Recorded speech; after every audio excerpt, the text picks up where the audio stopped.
Les doy la bienvenida una vez más aquí a El Mundo Ahora de France 24. Yo soy Rodrigo Sedano. Voy a estar con ustedes los próximos minutos para contarles todas las noticias internacionales. Vamos con ellas. El presidente de la Asamblea Nacional de Venezuela, Jorge Rodríguez, informó de la liberación de un número importante de presos que incluye venezolanos y extranjeros. El gobierno español ha confirmado que hay también españoles entre ellos y lo considera un paso muy positivo. Hay manifestaciones masivas en Minneapolis. Miles de habitantes de la ciudad estadounidense protestaron contra el asesinato de Rennie McLean-Good por parte de un agente del Servicio de Inmigración conocido como ICE. El gobierno federal defiende la reacción del funcionario. El alcalde y el gobernador de Minnesota lo critican. En Irán siguen en aumento las manifestaciones con premisas contra el gobierno de los ayatolás y bajo la amenaza de Trump de consecuencias se aumenta la represión. Este jueves se registró asimismo un apagón de Internet, dijo el grupo de monitoreo de Internet NetBlocks. Comenzamos.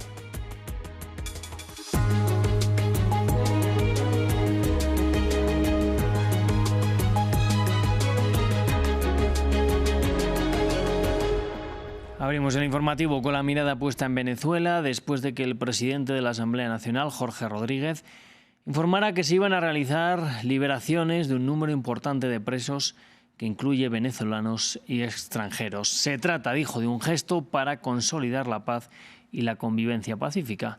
El gobierno español ha confirmado que hay 5 españoles entre los liberados, entre ellos la activista con doble nacionalidad, Rocío San Miguel, y además lo considera un paso muy positivo de las autoridades de Caracas. El gobierno bolivariano, junto a las instituciones del Estado, ha decidido la puesta en libertad de un número importante de personas venezolanas y extranjeras, y estos procesos de excarcelación están ocurriendo desde este mismo momento. Anteriormente pudimos hablar con Rafael Uzcategui, sociólogo y director de la ONG Laboratorio de Paz Venezuela, para ahondar en esta liberación de presos. Le preguntábamos si este era un movimiento esperado, dadas las presiones de Donald Trump, o aún así sorprende por su alcance. Efectivamente, era uno de los mensajes que toda la sociedad venezolana, especialmente las organizaciones sociales, esperábamos sobre la real voluntad de iniciar un proceso de transición a la democracia.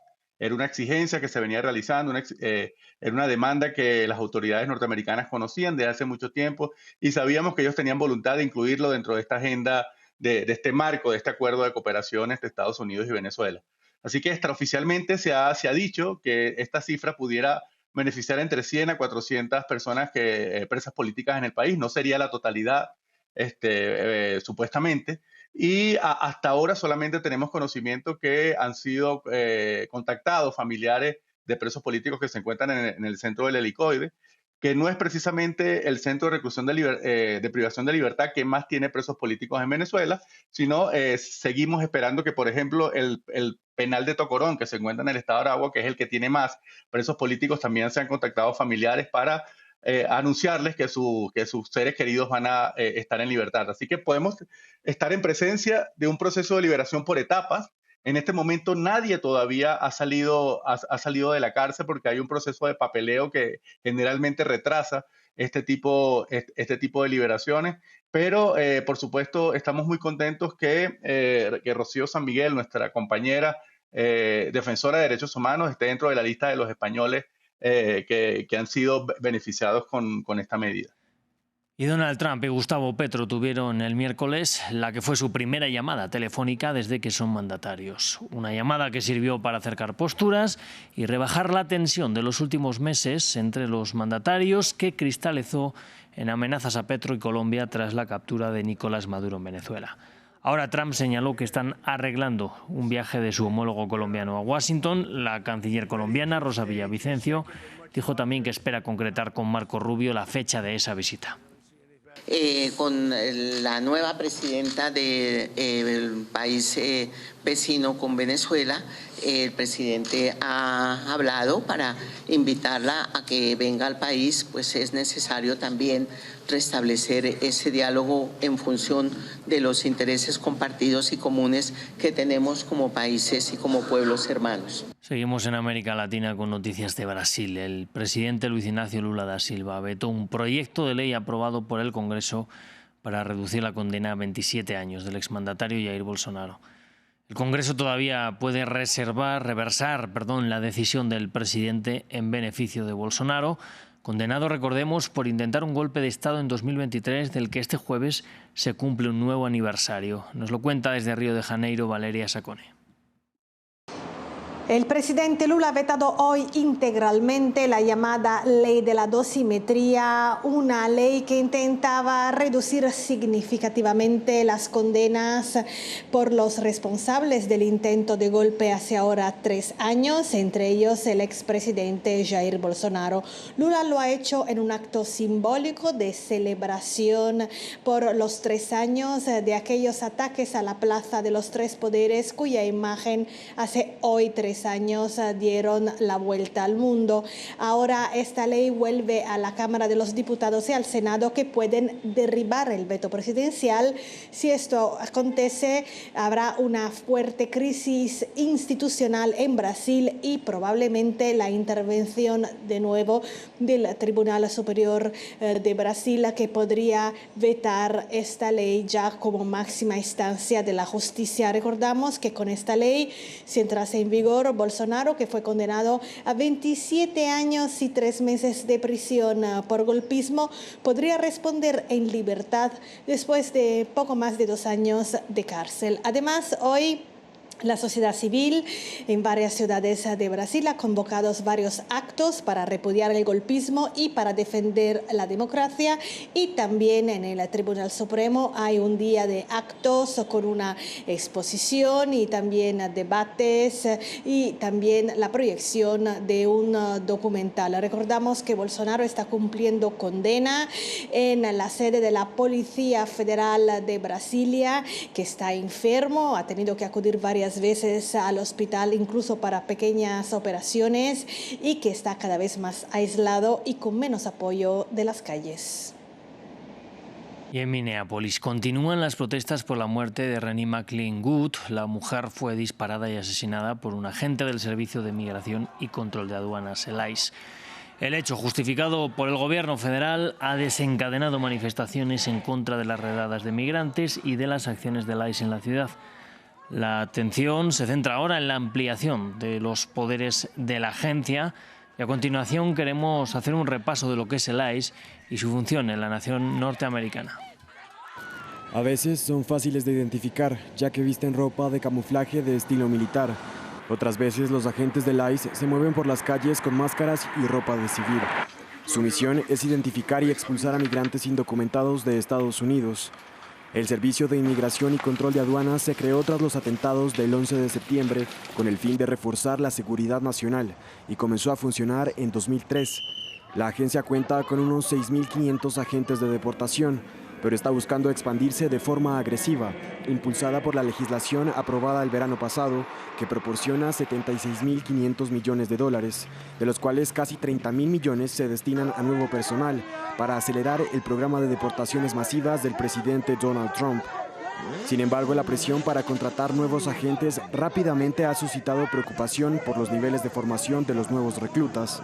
Los críticos advierten sobre el alto nivel de violencia que el ICE puede estar manejando en sus detenciones, mientras la agencia migratoria sostiene que sus agentes son a menudo los que sufren ataques. Desde enero pasado, la administración Trump ha estado desplegando esta fuerza en ciudades como Los Ángeles, Portland, Chicago y Nueva Orleans. Dicho despliegue ha estado teñido de denuncias de uso desmedido de la fuerza por parte de los soldados. Ayer, un agente mató a una mujer en Minneapolis. Mientras que solo en los últimos 4 meses, al menos 9 personas en 5 estados y la capital del país fueron atacadas a tiros por el servicio migratorio.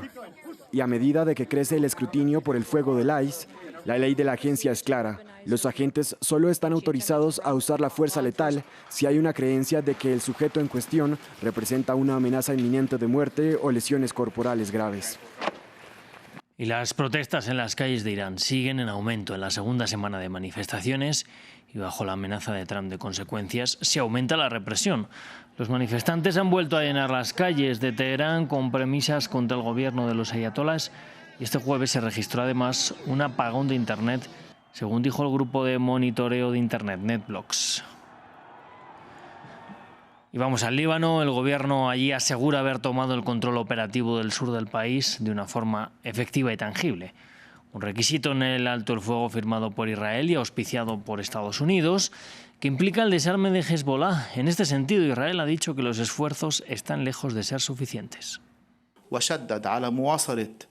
El gabinete subrayó la necesidad de continuar implementando el plan presentado previamente por el mando del ejército y adoptado por el gobierno en todas sus fases lo antes posible. También solicitó la elaboración de un plan para la región al norte del río Litani, basado en una evaluación general que está preparando actualmente el mando del ejército, la cual será presentada y debatida en el próximo informe mensual, que el comandante del ejército presentará al gabinete en febrero.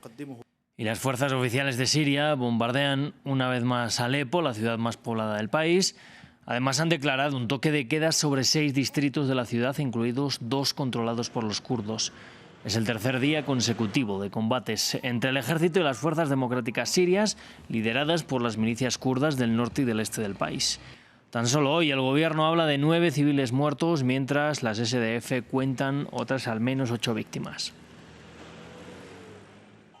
Y Rusia liberó al investigador francés Logan Vinatier, a quien la justicia rusa condenó por supuestamente violar las leyes sobre agentes extranjeros. A cambio, las autoridades francesas han liberado al ciudadano ruso Danil Kasatkin, un jugador de baloncesto que está encarcelado, señalado de participar presuntamente en ciberataques. Nos lo cuenta Patricio Peralta. Un investigador francés por un basquetbolista ruso. Este jueves, tras casi un año y medio en prisión, fue liberado Logan Vinatier. El ciudadano francés de 49 años cumplía una condena de 3 años por no registrarse como agente extranjero en Rusia mientras recopilaba información militar. Según RIA, la agencia de noticias rusa, Vinatier había sido indultado por Vladimir Putin. El investigador francés enfrentaba nuevos cargos por supuesto espionaje que podrían haberle valido otra condena de 20 años. Por este caso hubo conversaciones diplomáticas entre ambos países. Ha habido contactos relevantes entre nuestra parte y el gobierno francés. Se ha presentado una propuesta con respecto a Vinatier. Ahora la pelota está en la cancha de Francia. Por su parte, el presidente francés cuestionó la detención del investigador. Ninguno de los rumores y la propaganda que rodean a Vinatier se basa en la realidad. Instamos a Rusia a que aclare estas acusaciones y lo libere lo antes posible.